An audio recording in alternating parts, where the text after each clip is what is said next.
وآت المال، اور دے مال، خرچ کرے اپنے مال کو.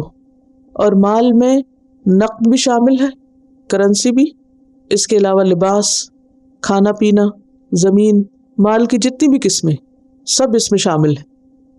اسی لیے ویلتھ کا لفظ استعمال کیا. ویلتھ کا ورڈ کس پہ اپلائی کرتا ہے؟ ہر چیز پہ.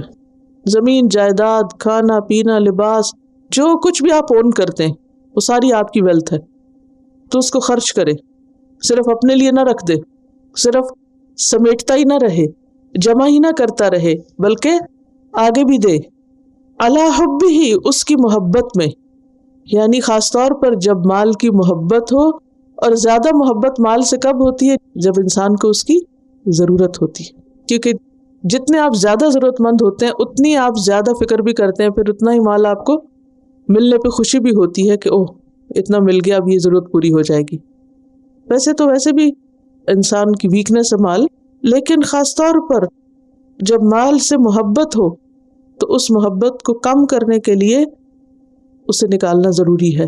کیونکہ والذین آمنوا اشد حبا للہ وآت المال علی حبہ، مال کی محبت کے باوجود مال کو خرچ کرے. کس پہ خرچ کرے؟ ذوی القربا، رشتہ داروں پر.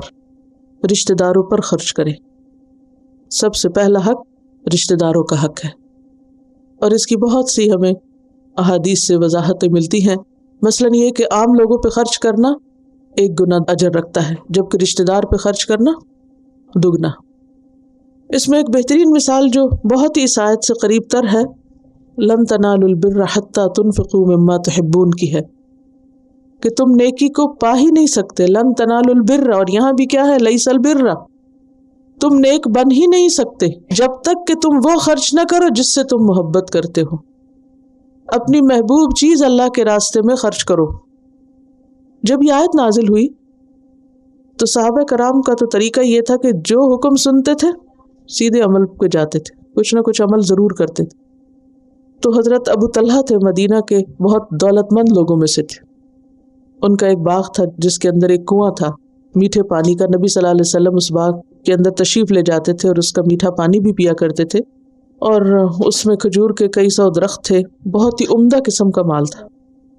تو یہ آیت جب نازل ہوئی تو نبی صلی اللہ علیہ وسلم کے پاس ابو طلحہ بھاگتے ہوئے آئے اور کہنے لگے کہ میرے مال میں مجھے سب سے زیادہ محبوب، سب سے زیادہ پیارا بیرہا کا باغ ہے، آپ اسے اللہ کی خاطر قبول کیجئے. تو نبی صلی اللہ علیہ وسلم نے ان کو فرمایا ارا ان تجعلہ فی الاقربین، میں سمجھتا ہوں کہ تمہیں اسے اپنے رشتہ داروں میں تقسیم کر دینا چاہیے.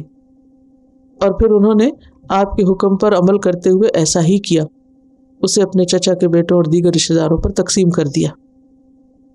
انسان خرچ تو کرتا ہے اپنی ذات پر، اپنے بچوں پر، لیکن اقربین پر خرچ کرنا، بہن بھائیوں پر اور پھر آگے ان کے بچوں پر یا چچا ماموں وغیرہ پر بعض اوقات مشکل بھی ہوتا ہے، کیونکہ کچھ رشتوں کے بیچ میں ایک چپکلش بھی ہوتی ہے، جس سے خاص طور پہ بہن بھائیوں سے خاموش مقابلہ بھی ہوتا ہے. خصوصاً انسان جب بڑا ہو جاتا ہے اور اس کے پاس مال بھی ہوتا ہے، ایک کمپٹیشن کی فضا ہو جاتی ہے نا. پھر اگر کوئی بہن بھائی کم ہے درجے میں مالی اعتبار سے تو اس کو اگنور کر دیا جاتا ہے. تو یہاں پر اسلام کی تعلیم کیا ہے کہ اس کو اگنور نہیں کرو، بلکہ اس پہ خرچ کرو، اتنا کرو کہ وہ بھی تمہارے ساتھ بیٹھنے کے قابل ہو جائے. عموماً رشتہ داروں میں ناراضگیاں کیوں ہو جاتی ہیں؟ اسی قسم کی جیلسی سے. ایک کو یہ شکوہ ہوتا ہے وہ مجھے کچھ سمجھتا نہیں، دوسرا یہ کہتا ہے کہ وہ اپنے آپ کو بڑا کچھ سمجھتا ہے، اور اس قسم کی باتیں. تو ان ساری حسد اور عداوت کی قسموں کو ختم کرنے کے لیے کیا کہا گیا کہ جن کے پاس مال ہے وہ اپنا مال اپنے رشتہ داروں کے اندر تقسیم کرے، اور اس وقت ہی نہیں صرف جب کہ ان کے پاس سپیئر ہو، اس وقت بھی جب انہیں خود بھی ضرورت ہو اس وقت بھی خرچ کریں، اور اس مال کی محبت بھی دل میں ہو. کیونکہ جب انسان کسی چیز سے محبت کرتا ہے اور پھر اس چیز کو اللہ کے راستے میں دیتا ہے تو اس کے نتیجے میں اللہ کی محبت نصیب ہوتی. ليس البر أن تولوا وجوهكم قبل المشرق والمغرب ولكن البر من آمن بالله واليوم الآخر والملائكة والكتاب والنبيين وآتى المال على حبه ذوي القربى واليتامى والمساكين وابن السبيل والسائلين وفي الرقاب وأقام الصلاة وآتى الزكاة والموفون بعهدهم إذا عاهدوا والصابرين في البأساء والضراء وحين البأس أولئك الذين صدقوا وأولئك هم المتقون